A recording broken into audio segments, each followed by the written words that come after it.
Hola amigos, ¿cómo están? Bienvenidos a un video más. Mi nombre es Asbe y gracias por estar aquí y darle clic a este video en el cual el día de hoy quiero que hablemos sobre ansiedad, miedos en esta situación de pandemia, y para eso hoy nos acompaña el psicólogo Antonio Vázquez, al cual quiero que le demos la bienvenida y escuchemos con mucha atención los consejos que tiene para nosotros. Muchas gracias por estar aquí y bienvenido.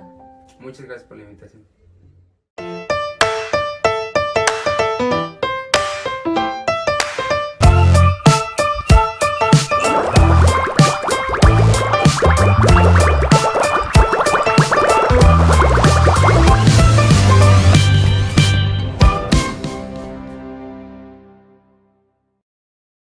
¿Puedes decir qué es la ansiedad?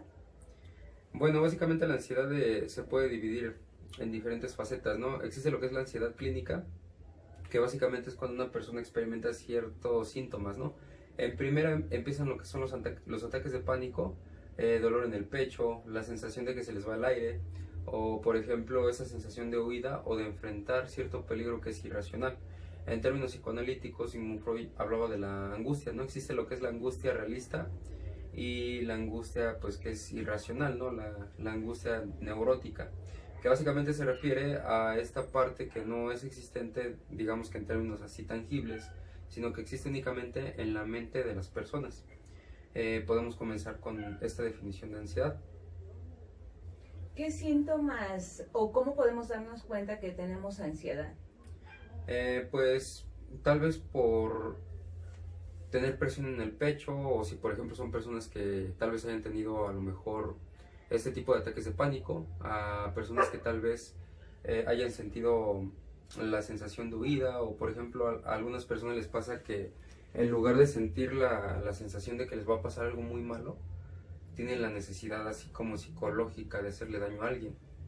Esto se da más, por ejemplo, en el caso de personas con trastorno de personalidad límite o incluso personalidad antisocial, aunque es poco común porque los antisociales son un poco más rebeldes, por así decirlo, ¿no? Se pueden dar cuenta precisamente por ese tipo de síntomas. La ansiedad también se puede dividir, aparte de la clínica, en la ansiedad por adicciones, ¿no? A lo mejor cuando nos referimos a ansiedad por adicciones, los síntomas son un poco diferentes. Hablamos un poco más de angustia. ¿Por qué? Por consumir la sustancia a la cual somos adictos. Existe cierta diferenciación porque para adictos no precisamente quiere decir que tengan estos ataques de pánico. Para que un trastorno se pueda tipificar dentro de un trastorno para una persona, un paciente, tiene que cubrir con mínimo 4 criterios del trastorno. Si no, pues únicamente se maneja como rasgos o ciertas características del trastorno. Entonces, bueno, hacemos una diferenciación. Se le llama ansiedad a pesar de que es una sensación técnicamente diferente a la que sienten los adictos, a diferencia de una persona que siente ansiedad clínica. La pueden sentir a lo mejor por la desesperación, o básicamente está enfocada la atención en lo que son los ataques de pánico. Hay personas que refieren ansiedad, pero la realidad es que nada más es angustia, ¿no? No es una ansiedad en la cual sientan esa presión en el pecho, les dé taquicardia o sientan como esa intención de estar jadeando, ¿no? Que se les suba o se les baje la presión. O sea, son otro tipo de sintomatologías más básicas, digamos, ¿no? Habría que diferenciar, ¿no? Si lo que están sintiendo es angustia o si es verdaderamente ansiedad clínica. ¿Y qué tipo de terapias o métodos se utilizan para calmar la ansiedad, o cómo procesar una ansiedad desde el punto psicológico, o cómo poderse autoayudar ellos mismos si no tienen la forma de cómo recurrir a un psicólogo, o es a fuerzas que tengan que ir a un psicólogo? Pues de preferencia, si tienen una ansiedad clínica, pues sí, sería lo ideal no ir a un psicólogo. Alguna forma de autoayudarse sería aprendiendo lo que es, en primer término, la psicoeducación, que básicamente es entender cierta terminología psicológica, por qué pasan ciertos trastornos, ciertos síntomas de los trastornos. Y, por ejemplo, existen técnicas, por ejemplo, de mindfulness, que en español significa atención plena. El hecho de estar en el aquí y el ahora viene de la cultura oriental, ¿no? Por ejemplo, de ahí se deriva lo que es la meditación, las técnicas de respiración, ¿no? Lo que hacen comúnmente en esos talleres de meditación. Respira profundo, inhalas y posteriormente exhalas. Y así lo haces repetidamente al mismo tiempo que, por ejemplo, haces ejercicios de coordinación, ¿no? Con los dedos a lo mejor, al mismo tiempo que te estás relajando. ¿Por qué? Porque mediante este tipo de técnicas tu cuerpo se está enfocando en lo que estás haciendo. prestas atención a tu respiración y posteriormente tu mente desvía, digamos que la atención de la ansiedad. No es como tal una cura, pero de esa manera digamos que pueden controlar la ansiedad de inicio. Sin embargo, sí tiene que existir cierto entrenamiento, ¿no? Tiene que haber como una serie de pautas que ellos tienen que seguir para que sepan que efectivamente lo están haciendo bien. Esa sería tal vez una manera de que ellos se ayuden a sí mismos. Por la parte psicológica, en el psicólogo se trabaja bajo diferentes metodologías, ¿no? Principalmente existe lo que es el psicoanálisis, el conductismo y el humanismo. De ahí vienen los derivados, ¿no? Que viene, bueno, hay quienes dicen que la corriente transpersonal, pero hay quienes están en desacuerdo porque piensan que es charlatanería o simplemente una creencia, ¿no? Pero bueno, vamos a tomar las tres de base, ¿no? Vamos a descartar en este sentido lo que es la transpersonal. De ahí se viene derivando lo que viene siendo la corriente psicoanalíticamente orientada, que no es propiamente el psicoanálisis ortodoxo, lo cognitivo-conductual, la gestal, el humanismo existencial, todo lo relacionado ya a las corrientes teóricas que se utilizan para atender a los pacientes. La ansiedad, pues, desde diferentes acepciones se aborda de maneras diferentes. Por ejemplo, en el psicoanálisis, yo tengo formación psicoanalíticamente orientada, se aborda lo que es el origen psicógeno de los trastornos. ¿A qué me refiero con esto? Se aborda, por ejemplo, la causa que está provocando la ansiedad, pero desde sus orígenes, desde su raíz. En este sentido, por ejemplo, se tiene que abordar lo que es la infancia o periodos tempranos de la vida o historia de vida de los pacientes, para saber en qué momento hubo a lo mejor alguna experiencia determinante que comenzó a generar esta fluctuación de ansiedad en los pacientes. Desde la gestal, pues se puede llegar a tomar inclusive técnicas de mindfulness. Existe, por ejemplo, la técnica de la silla vacía. En caso de que tengan afectos no resueltos los pacientes, se les pone enfrente de una silla así, literalmente vacía, y es como si estuvieran platicando con la persona que tienen algo pendiente para resolverlo. En términos ya conductuales, pues sí se lleva a cabo lo que es el entrenamiento. Desde la corriente cognitiva conductual existe lo que es, también se puede ocupar el mindfulness, que pues básicamente son experiencias de meditación o de relajación, más aparte la reestructuración cognitiva. ¿En qué consiste esta reestructuración cognitiva? Pues básicamente yo lo comparo mucho con lo que viene siendo un proceso de sutura, ¿no? De suturación de una herida.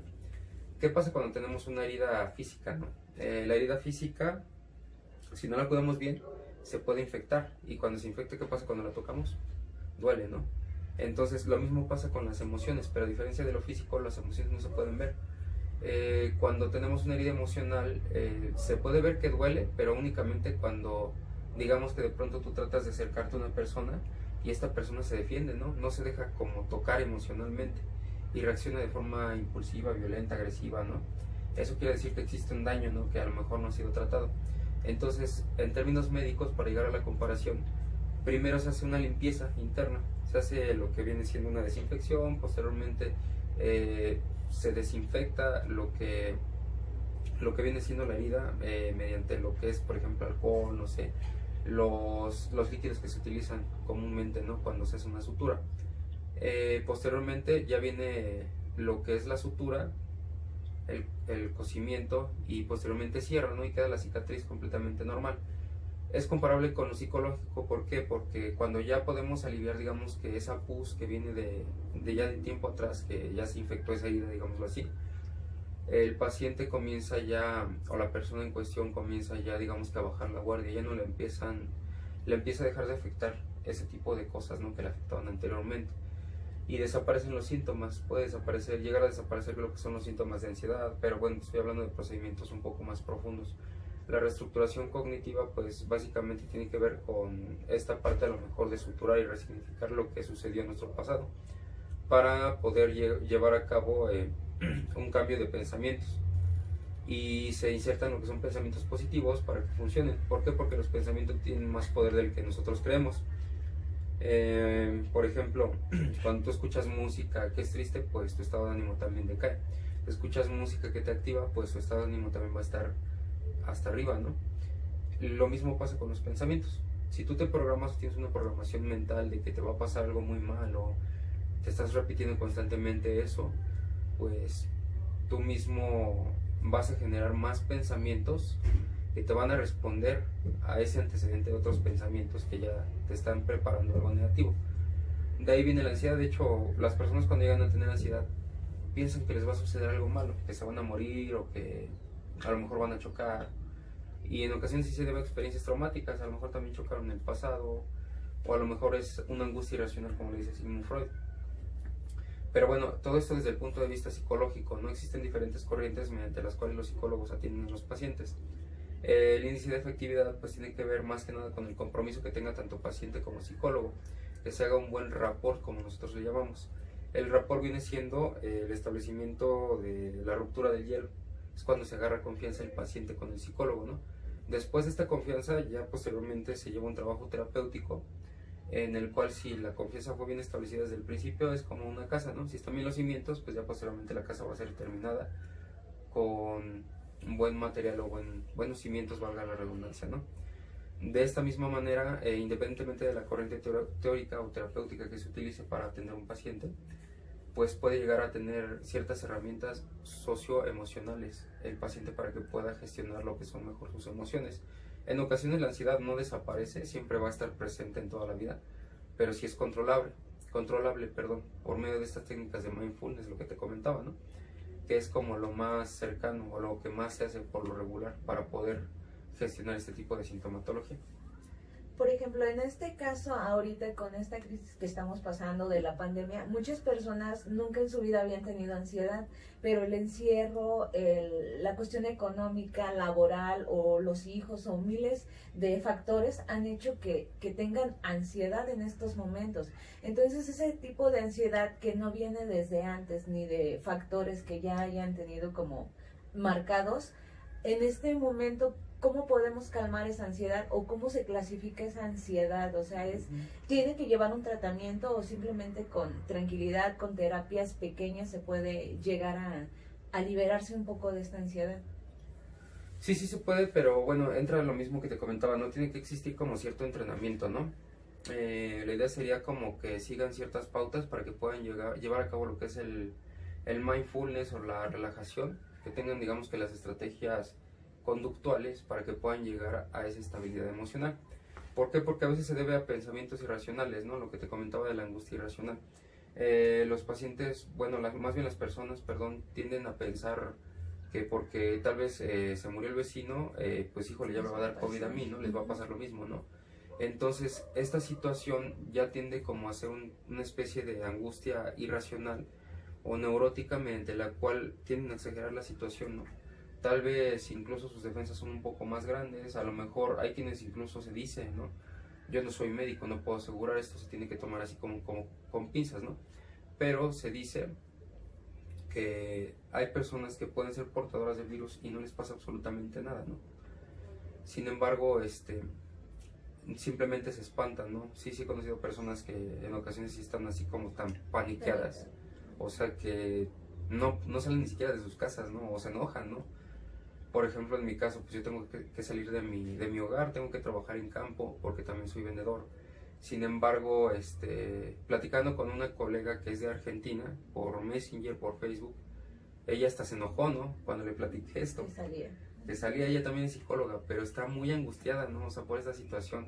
Le da ansiedad, o sea, lo que tú dices, el hecho de saber que hay personas que están saliendo de su casa y no usan cubrebocas, no se cuidan, ¿no? Yo sí debo de tener todas las medidas de higiene debido a que mi trabajo me lo exige. Sin embargo, pues bueno, realmente no pasa gran detalle, ¿no? Hay personas que incluso están encerradas en su hogar, les da COVID, ¿no? Y, o sea, tal vez a lo mejor ni siquiera tienen tanto que ver eso, ¿no? Les llega tal vez porque reciben una visita y esa persona ya tiene el virus. Puede que incluso sea de esas personas que no son portadoras así a nivel físico de los síntomas, pero pues ya se los dejaron ahí, ¿no? Y las personas se enferman. Puede deberse a muchas cuestiones, ¿no? A lo mejor salieron a la tienda tantito y pues resulta que ahí agarraron el virus. El dinero, ¿no? Que es o en el dinero, exactamente, ajá, el medio de cambio que circulación. ocupamos, ajá, y como lo tienen que tocar, pues a lo mejor ahí mismo lo tocan, ¿no? Pero sí, te comento, o sea, más llega a ser desde este tenor, ¿no? Como irracional, desde el cual, pues sí ya tienden a exagerar las cosas precisamente por el miedo, ¿no? Ahí entra quizás el tema del pánico, del miedo, ¿no? De híjoles, que a mí también me va a pasar. Porque, bueno, podremos incluso citar la teoría del aprendizaje vicario, que el 70%... ¿Hasta qué punto te puede llevar un ataque de ansiedad? ¿Cuál es lo más grave que te puede pasar? Y también si no tomas una terapia o un cuidado, ¿cuáles son las consecuencias que te puede llevar? Pues la ansiedad propiamente dicha no tiene así como gran repercusión a nivel físico. únicamente son situaciones o cuestiones psicológicas, ¿no? Como lo comentábamos, aunque la persona vaya al médico, le van a decir que no tiene nada, ¿no? No le van a encontrar nada médico. La presión en el pecho, por ejemplo, se debe a una tensión muscular. No es que como tal le esté pasando algo a su corazón, sino que los músculos de aquí se tensan y por eso sienten esa presión, ¿no? O inclusive hasta hay personas que lo describen como dolor, pero no es que sea del corazón, es simplemente de los músculos. Por otra parte, pues los ataques de pánico sí tienen una repercusión, sí, la taquicardia también es real, les ataca. Hay personas que, por ejemplo, dicen que son exagerados, pero no, la realidad es que sí tienen esos síntomas, ¿no? Y es real. Y sienten angustia, sienten esa sensación así de pánico. Sin embargo, no tiene gran repercusión a nivel físico. O sea, no es que una persona se pueda morir de ansiedad. Sí, porque es lo primero que muchos dicen, es que siento que me muero, me voy a morir, claro, ¿no? Entonces es lo primero que se te viene a la mente y pues lo relacionan con el corazón y empiezan a estimular incluso más, ¿no? Las taquicardias y esa sensación es la que te hace tener miedo, pánico a seguir, ¿no? Y dices, bueno, y si no me trato, ¿y esto quién lo trata? ¿El médico, el psicólogo o yo mismo soy el que me estoy provocando todo ese ataque de ansiedad, ¿no? Que es lo que más tenemos. Yo creo que mucha población estamos viviendo el ataque de ansiedad todo el tiempo. O sea, muchos tenemos ansiedad a diferentes niveles, ¿no? Y también cómo saber cuál es un nivel que puedes controlar, otro nivel de es urgente, otro nivel que ahorita por la pandemia nos está causando. Por ejemplo, te decía, me han escrito muchas personas que de verdad están teniendo unos pánicos, o sea, no quieren salir, no quieren hacer, incluso han educado ahorita en este tiempo a sus hijos de esta forma, y niños tan pequeñitos que tienen ese pánico ahora, o sea, y esto es algo genético, algo que te crean, algo que te hacen creer así, o simplemente ya naces con ello. O sea, ¿cómo saber que un pequeño lo estás creando con ese pánico? ¿Se puede llegar a prevenir a un ataque de ansiedad en una edad adulta desde tu niñez? Sí se puede llegar a prevenir. Hay niños que también tienen ansiedad, ¿no? Ansiedad infantil. Bueno, existe literatura que habla sí de factores genéticos, pero existe otra literatura que nos dice que eso pues prácticamente no existe, ¿no? O sea, los factores genéticos no tienen nada que ver con la ansiedad o incluso la depresión. Pues puede llegar a ser muy relativo, ¿no? Si lo vemos desde el punto de vista tal vez desde el ciclo de vida que tiene una persona, así desde que nace hasta que muere, durante todo su desarrollo va a tener ciertos aprendizajes y esos aprendizajes están basados en sus experiencias. ¿Cuáles experiencias? Todo, como te comentaba, entra por medio de los sentidos, ¿no? De la vista, del oído, del tacto, del olfato y del gusto, ¿no? Lo que comentábamos, si alguien ve o que alguien ya a lo mejor estaba muy mal por el COVID, va a tender a tener una repercusión a nivel psicológico, ¿no? Va a pensar que pues le puede llegar a pasar a esa persona, ¿no? Sin embargo, como te comentaba, o sea, puede llegar un punto en el que ya sea un poco desadaptativo cuando ya se trata más bien de una exageración, ¿no? Si digamos ya se acaba todo este tema de la pandemia y las personas siguen teniendo miedo de salir, ya estaríamos hablando de un trastorno psicológico, ¿no? De un pánico, no sería como fobia social, sino más bien tendría que existir tal vez otra tipificación que hable del miedo a ser contagiado por COVID. Sin embargo, bueno, hablando en términos médicos, el COVID es como la gripa, ¿no? O sea, cuando llegó la gripe, por ejemplo, tampoco había vacuna y también se muere gente por eso, ¿no? También hay cifras elevadas de muertes por gripa, pero eso no lo explotan los medios, ¿no? El entorno mediático, o sea, no hay como una explotación de que se murieron tantas personas de influenza, de gripa, ¿no? O de cáncer, que si viéramos las cifras, incluso puede llegar a ser hasta más personas de lo que se están muriendo por COVID, ¿no? Sí. Pero ahorita la atención está centrada en lo que es el COVID, ¿no? Precisamente porque es una pandemia, es un virus que es nuevo y se tienen que extremar las precauciones porque efectivamente sí es muy letal. No hay como tal, se puede evitar la ansiedad infantil si desde el punto de vista del aprendizaje, digamos que tienen un desarrollo normofuncional, ¿no? Decir normofuncional también puede llegar a ser muy relativo, ¿no? Porque lo que para una persona es normal puede ser que para otra persona no lo sea tanto, ¿no? A lo mejor en una familia, pues lo normal tal vez es que maltraten a todos, ¿no? y para otra familia lo normal puede llegar a ser sí que todos se quieran, todos se abracen, todos se digan te amo, ¿no? Pero hablemos de términos de amor, ¿no? Si una persona crece con amor, con estabilidad emocional, pues técnicamente no tendría por qué padecer de ansiedad, ¿no? Desde el punto de vista del aprendizaje o del componente cognitivo, pues sí, si existe cierta sobreprotección incluso, puede que los hijos no tengan los recursos suficientes para poder salir a la vida real, y eso también les puede provocar ansiedad.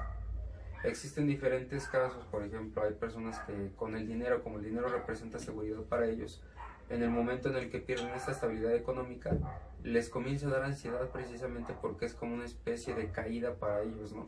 En la cual sienten incertidumbre porque ya no tienen manera de sustentar sus gastos. Digamos que en el tema de la pandemia pues puede llegar a ser un factor desencadenante, ¿no? El desempleo, el hecho de que recortaron personal, el hecho de tener una incertidumbre por no saber qué va a pasar conmigo a futuro, tal vez no tener para los gastos que tengo. Situaciones de este tipo, ¿no? Se puede evitar, sí, siempre y cuando se tenga un desarrollo sano emocionalmente, ¿no? ¿A qué me refiero con sano? Que haya amor dentro del hogar, que haya límites también, porque es bueno poner límites. Las personas que no tienen límites, de hecho, crecen de forma desorganizada, y esta desorganización provoca también ciertos rasgos que no son tan adaptativos también de personalidad. Tiene que haber límites, tiene que haber amor, tiene que haber respeto, se tiene que cumplir horarios incluso, tiene que haber disciplina dentro del hogar, dentro de las normas familiares, tiene que haber una crianza emocionalmente saludable para que se cumplan los criterios de que no existan antecedentes que puedan derivar a la ansiedad. Salvo que existen experiencias traumáticas, ¿no? A veces por lo regular los pacientes que ya en su edad adulta tienden a sufrir de depresión, ansiedad, trastorno límite de la personalidad, son personas que tienen antecedentes de maltrato, ¿no? Hablemos de la ansiedad, ¿no? Tiene a veces que ver con la sobreprotección, el hecho de limitar a una persona que explote sus recursos cognitivos o de habilidades, ¿no? Intelectuales o físicas incluso, ¿no? Hablemos, por ejemplo, de traumas psicológicos, a lo mejor, ¿no? Hay personas que tienen diferentes trastornos porque a lo mejor dentro de la familia existe una persona que resulta que es un pederasta, ¿no? Y abusa sexualmente de los niños.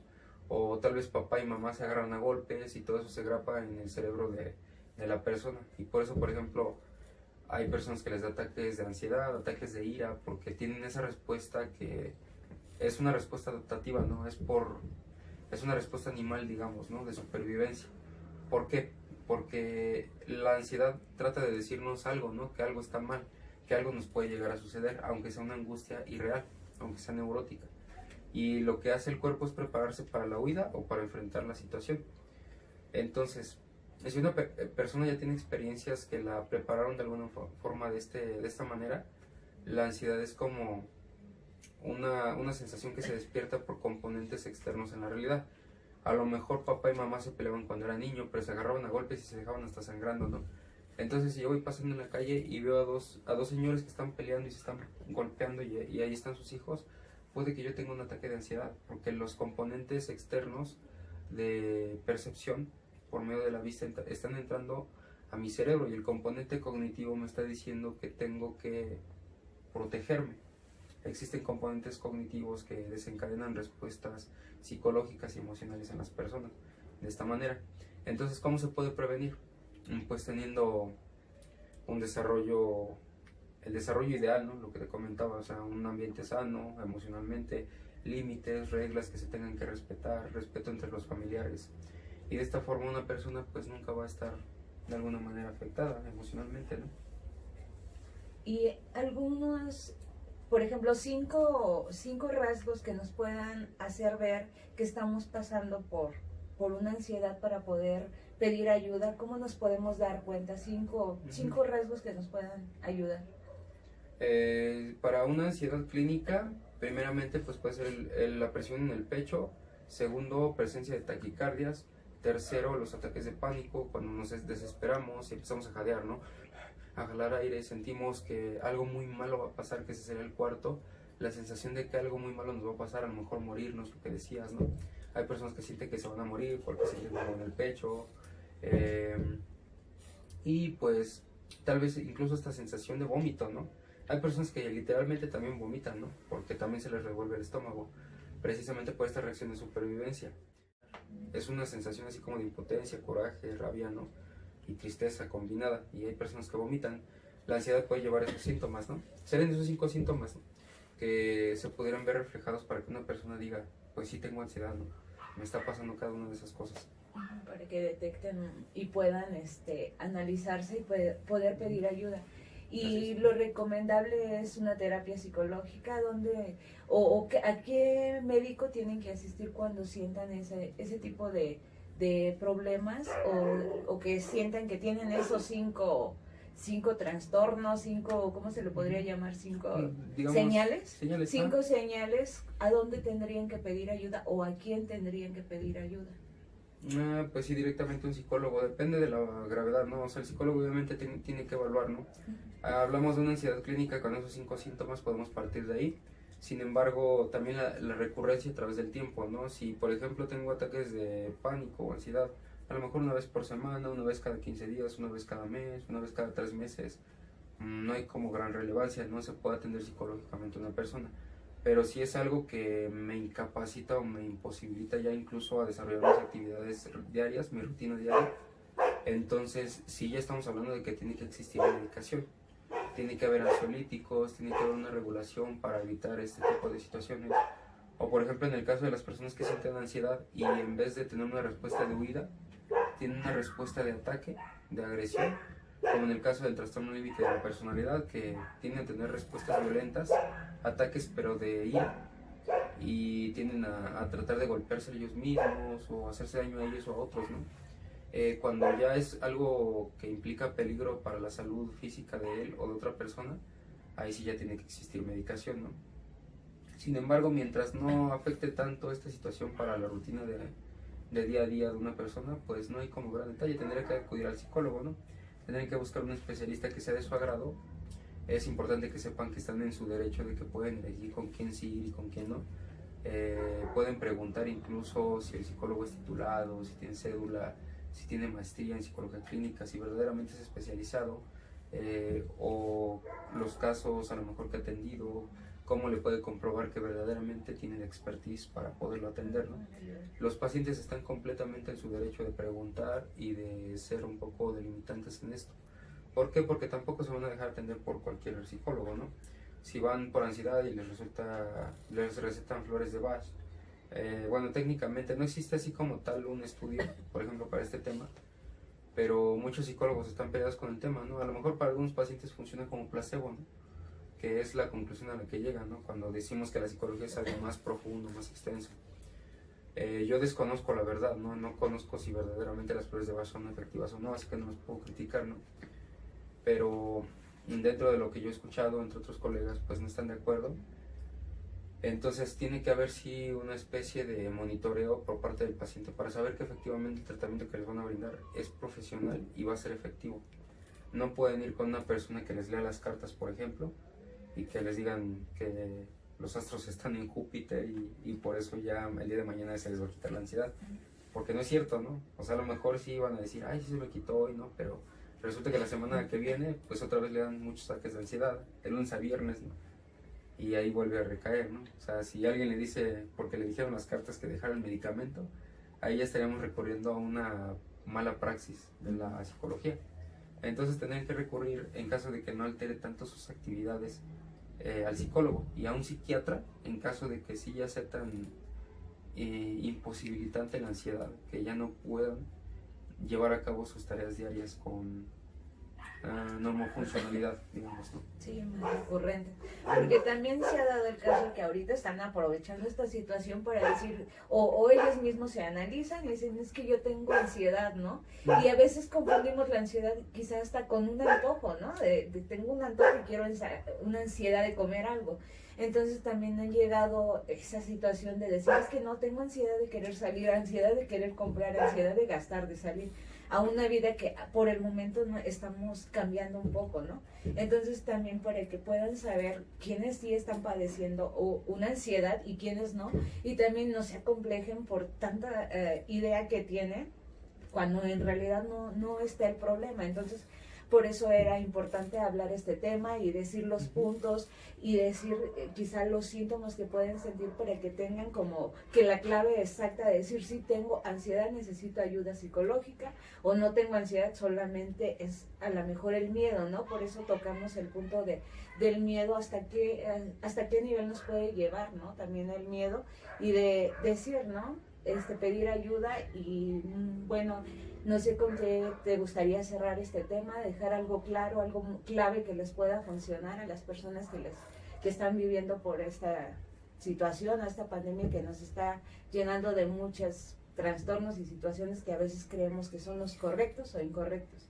Entonces, algo que te gustaría aportar para ayudar. Como recomendación, pues sí, yo les recomendaría que vean lo que se están metiendo en la cabeza, ¿no? Los pensamientos que tienen cada que les da ansiedad, por ejemplo, o que tienen pánico, que tienen miedo, ¿no? ¿Qué es lo que están pensando? Muy seguramente o probablemente estarían pensando a lo mejor en el hecho de las muertes, los fallecimientos, lo que nos dicen los medios de comunicación masiva. Hay que disminuir el consumo de este tipo de información. ¿Por qué? Porque los pensamientos son muy poderosos, ¿no? Más de lo que a veces pensamos que llegan a ser. Y los pensamientos tanto nos pueden aliviar como nos pueden hacer daño, ¿no? Y no estoy hablando de coaching, tiene que haber un procedimiento así muy metodológico para que pueda reivindicarse una persona, porque no es tan fácil como decir échale ganas, ¿verdad? Sino que tiene que existir un proceso terapéutico o un proceso interno de introspección en el cual estemos verdaderamente verificando qué es lo que estamos pensando, ¿no? Si eres una persona que se mete estímulos negativos, si ves que ya se murió el vecino, si ves en los medios de comunicación, en las noticias, que resulta que ya se murió otra persona, que resulta que la corrupción, que el narcotráfico, situaciones negativas son las que te hacen daño, porque tu mente se prepara para recibir esos estímulos. Y es el equivalente a que te estuvieras golpeando tú físicamente, ¿no? O sea, todo lo que recibe tu mente te está haciendo daño. ¿Por qué no mejor meternos algo positivo, algo que verdaderamente te haga bien? De hecho, ¿por qué la gente que es más tranquila, o existen estudios que nos dicen que las personas que escuchan, por ejemplo, heavy metal o música clásica, tienen el mismo tipo de rasgos de personalidad? Pero la diferencia es que las personas que escuchan heavy metal se tienen baja autoestima, a diferencia de las personas que escuchan música clásica, que tienen una autoestima más alta. ¿Por qué sucede esto? De hecho, el metal tiene mucho guitarras con distorsión, ¿no? Y habla de temas así como tristes, depresivos en algunos casos, ¿no? Entonces toda esta programación mental que entra a nuestro cerebro pues tiene una repercusión a nivel de emociones y comportamiento. La música clásica como tal es relajante porque tiene otro tipo de sonidos, otro tipo de escalas que son mayores, que nos producen sensaciones diferentes. Desde este punto de la música, también lo verbal, lo cognitivo, tiene una repercusión a nivel psicológico y a nivel emocional. La recomendación es fíjense lo que se meten en la cabeza, porque a diferencia de un monitor, un celular, si tú metes basura en tu teléfono, la basura la puedes borrar. Si tú tienes ahí videos que son negativos, los puedes eliminar en cualquier momento. Pero si metes basura a tu cerebro, ya no se va a eliminar. ¿A qué me refiero con esto? Si tú te llenas de estímulos negativos, tarde o temprano vas a tender a sentir estas sensaciones negativas, ¿no? Entonces mi recomendación es que disminuyan un poco la carga mediática. No estoy diciendo que dejen de extremar precauciones, es necesario que salgan con su cubrebocas, que se cuiden, que tengan las medidas de higiene necesarias, que tengan su desinfectante, pero pues que por favor disminuyan esa carga negativa, ¿no? O sea, si de por sí saben que la situación no es tan bonita, pues ya nos están metiendo más información que les haga sentirse así, ¿no? Traten de regular esta cuestión emocional, cosas en las que sí tienen control, ¿no? Porque quizás en la ansiedad no tienen control, pero en lo que sí tienen control es en lo que ustedes deciden enfocar su atención. Si enfocan su atención en lo negativo, pues obviamente tarde o temprano van a llegar a experimentar más y más síntomas. Esa sería mi recomendación. Pues bueno, podría recomendar lo del mindfulness, pero ya es un poco más amplio el tema, ¿no? Entonces, algo así sencillo y rápido, pues sería eso. Okay.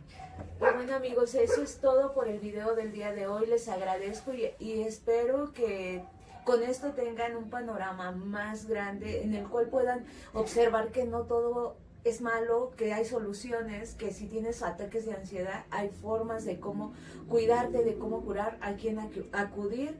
Y bueno, agradecer al psicólogo Antonio que nos haya acompañado el día de hoy, que nos haya iluminado un poco con esto que a veces no sabemos cómo tratar, no sabemos hacia dónde dirigirnos. Y bueno, no sé si tienes algunas redes sociales donde quieras que te sigan y algún lugar donde puedan pedir más ayuda si requieren, no sé si las gustas dar.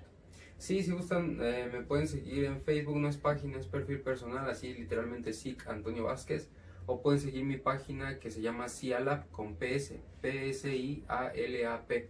Esa es nuestra página oficial. Tenemos colaboración de psicólogos en diferentes países de Latinoamérica. En caso de que lleguen a requerir por esta sintomatología, pues con mucho gusto pueden ahí solicitar el servicio, ¿no? Creo que nada más. Nos pueden seguir también en YouTube. Existe el canal de Sialap Oficial aquí dentro de lo que es esta red. De todas maneras vamos a poner todas tus redes y información, los vamos a dejar ahí para que te puedan seguir, acompañar y también vayan y visiten su canal. Y bueno, eso es todo y yo soy Asbe y les doy las gracias por haber visto este video y siempre estén con una actitud positiva y luchen como unos guerreros y bueno, nos vemos en un próximo video. Chao.